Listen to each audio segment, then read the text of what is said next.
অসুর সম্রাট মহিষাসুর তথা রম্ভাসুরের পুত্র মহিষাসুর আজ ব্রহ্মার বরে বলিলান হয়ে প্রথমে স্বর্গরাজ্যকে লুট করে সর্বশেষে সেনা সামন্ত দিয়ে কৈলাস করেছে আক্রমণ।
ব্রহ্মা বিষ্ণু আর মহেশ্বর মহিষাসুরের অত্যাচারে অতিষ্ঠ হয়ে ৩৩ কোটি দেবতাগণ আজ খবর করেছেন তিলকের ঈশ্বর ব্রহ্মা বিষ্ণু মহেশ্বরে। তাই তারা মর্তধামের দিকে ছুটে চলেছে কিভাবে মহিষাসুরকে নিধন করবে, তাই তার একটা উপায় খোঁজার জন্য।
কে?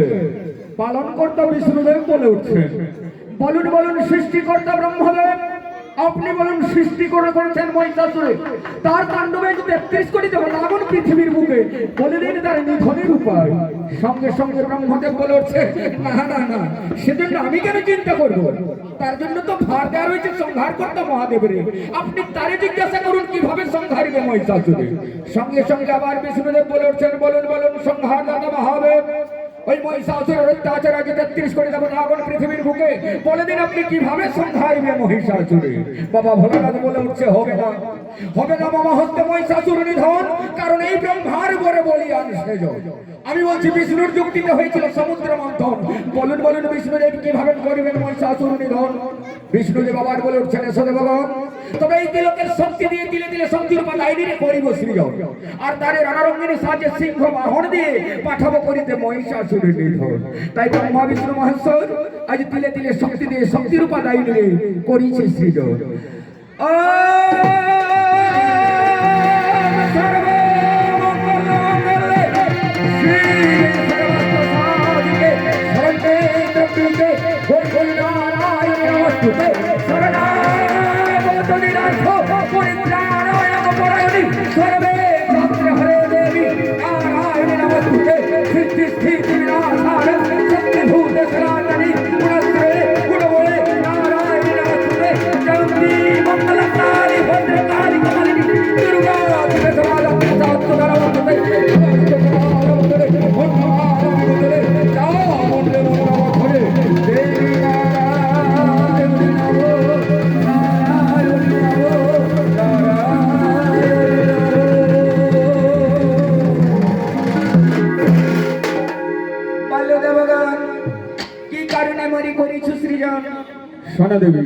মহাদাম্ভিক বলিষ্ঠ মহিষাসুর, তার তাণ্ডব আজ 33 কোটি দেবতাগণ পৃথিবীর বুকে, তাই তো তোমারে করিলাম সেজন্য তোমাকেই করিতে হইবে মহিষাসুর নিধন।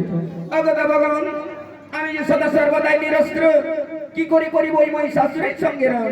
সে চিন্তা করে না দেবী, সৃষ্টি যখন আমরা করেছি অস্ত্র দান করবো তোমারে, আর সেই দশা করে অস্ত্র ধরে সিংহ বাহন নিয়ে বধিবে মহিষাসুরের জীবনে। তবে দাও দেবগণ, বিলম্বের নাই কোনো কারণ, করহ মোর অস্ত্র দান, আমি করিব মহিষাসুরের সঙ্গে। সঙ্গে সঙ্গে ব্রহ্মা দান করছে ব্রহ্ম শক্তি আর কুমণ্ডলের সিটে। এই নাও দেবী দাঁড়িয়ে তোমার ব্রহ্ম শক্তি, করে